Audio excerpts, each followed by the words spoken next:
मंगल भवन मंगल हारी।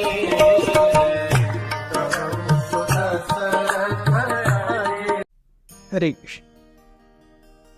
हनुमान जी पूरी तरह से सतर्क, पूरी तरह से अटेंटिव, उन्होंने उन 3 महीनों में पूरे किष्किंधा के राज्य को गवर्न किया अच्छे से। जब इनिशियली हनुमान जी राम और लक्ष्मण के साथ ही रहना चाहते थे, सुग्रीव के राज्याभिषेक के बाद भी राम ने कहा था नहीं, राज्य को आपकी जरूरत है। और अब 3 महीने के बाद हनुमान जी को सही में पता चल रहा था कि हनुमान प्रभु राम कितने दूरदर्शी है। उन्हें पता था सुग्रीव की क्या हालत होने वाली है। सुग्रीव अपने भोग लिप्सा में पूरा मस्त है, उसे किसी की कुछ खैर खबर नहीं है। He has nothing to bother। Hanuman ने पूरे राज्य के गवर्नेंस को अकेले संभाला, without any post, without any perks, without any incentive. This is the classic friend, the classic हितैषी। लेकिन जब 3 महीने वर्षा के गुजर गए तो हनुमान जी को भी लगा कि अरे यार, ये तो बहुत ज्यादा हो गया। अब सुग्रीव को अपनी दी हुई प्रॉमिस, अपनी दी हुई जबान को याद दिलाना जरूरी है। ऐसा विचार करते हनुमान जी ताड़ ताड़ ताड़ ताड़ करके सुग्रीव के बेडरूम के पास गए और वहां पर जो खड़े थे द्वारपाल, उन्हें बाजू करके जोर से सुग्रीव के बेडरूम को धक्का मारा। Sugriva was completely jolted. अपने बेडरूम में इस तरह से अपनी प्राइवेसी को कभी उसने एक्सपीरियंस नहीं किया था। 3 महीने से वो राजा था, एक छत्र राजा था, सभी उसका कहा मानते थे। लेकिन अब कोई तो अंतर आया है। मदिरा में धुत वानरियों से पूरी तरह से लिप्त सुग्रीव ने अपनी आंखें मली और देखा कौन आया है। वो देखते हनुमान आए। हनुमान को देख करके सुग्रीव थोड़े शांत हो गए। वो सुग्रीव हनुमान को अपने ऊपर से ज्यादा ट्रस्ट करते थे। वे जानते थे कि ऐसे समय में अगर हनुमान आए हैं तो डेफिनेटली कोई ऐसा कार्य है जो उनके बिना नहीं हो सकता, सुग्रीव के बिना नहीं हो सकता। हनुमान जी वहां पर खड़े हो गए और कहने लगे, हे सुग्रीव, तुम्हें बहुत नशा हो गया है। 3 महीनों तक तुमने बहुत ऐश की। तुम एक छत्र राज्य चाहते थे, वो तुम्हें किसी और की ब्लेसिंग्स के कारण मिला है। क्या तुम उसे अपनी दी हुई वचनों को भूल गए? राम ने वाली को मारा, इसलिए तुम्हें राज्य मिला है। और जब राम ने अपनी प्रॉमिस निभाई है तो तुम्हें भी अपनी प्रॉमिस निभानी चाहिए। अगर सत्य और धर्म का साथ छोड़ते हो तो राम को कैसे मुंह दिखा पाओगे? ऐसा नहीं है कि राम को हमारी जरूरत है। राम तो इतने बलशाली हैं कि पूरी पृथ्वी अपने आप उल्टी कर देंगे और सीता जहां भी है उसे खोज लेंगे। उन्हें हिलने की तक जरूरत नहीं है, सीता अपने आप वापस आ जाएगी। लेकिन वो हम सबको उनकी सेवा में संलग्न करना चाहते हैं।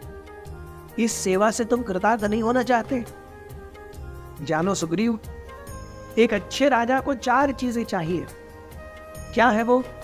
एक तो अच्छे भरे हुए कोषागार, दूसरी सशक्त सेना, तीसरा एक छत्र अधिपत्य कि जो वो बोले वो हो, और चौथा हितैषी मित्र।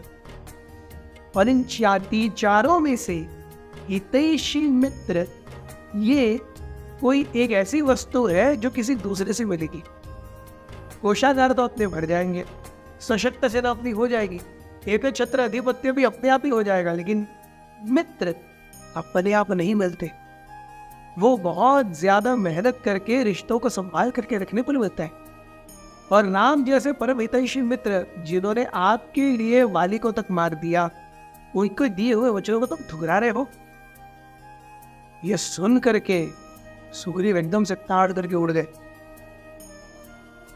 मंत्रियों को बुलाने का एक बड़ा सा घंटा जैसा होता है, आपने देखा होगा फिल्म्स में, वगैरह पौंग करके बजाते हैं बड़ा सा। सुग्रीव ने खड़े होकर के वो पौंग करके बजाया तो सेनापति नील आए।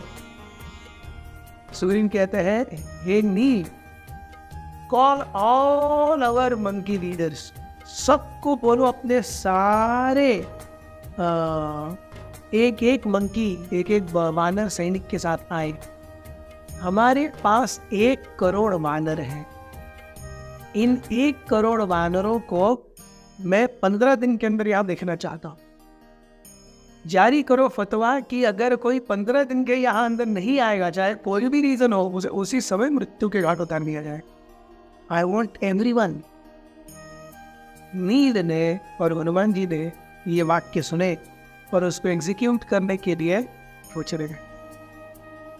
सुग्रीव ने एक मंद हास्य किया और पीछे मुड़ करके फिर से अपने बेडरूम का दरवाजा बंद कर दिया और ऐशो आराम में लिप्त हो। 3 महीने इस समय हो चले थे वर्षा का 4th महीना बीत गया। उसके बाद आने वाली शरद ऋतु का 1 महीना बीत गया, मतलब 5 महीने हो गए सुग्रीव को राज्य लिए हुए। लेकिन और लगभग 1.5 महीना हो गया सारे 1 करोड़ वानरों को किष्किंधा भी आकर के, फिर भी सुग्रीव अपने में ही धोते। 2 महीने पहले उन्होंने बोला था 15 दिन में सब घर कोई चाहिए। ये कब की बात थी? जब वर्षा ऋतु के 3 महीने हो गए। वर्षा ऋतु का एक आखिरी महीना हो गया, शरद ऋतु का 1 महीना हो गया, मतलब 2 महीने और हो गए। 15 दिन में सब आ गए थे, 1.5 महीना और ऊपर हो गया था। सुग्रीव धुत थे। इसी बीच में राम लक्ष्मण से कहते हैं, ये लक्ष्मण, तुम्हें किष्किंधा जाना हो और सुग्रीव को अपनी भोग निद्रा से उठाना हो। भगवान विष्णु योग निद्रा करते हैं, सुग्रीव भोग निद्रा में, उसे हटाओ। हरे कृष्ण।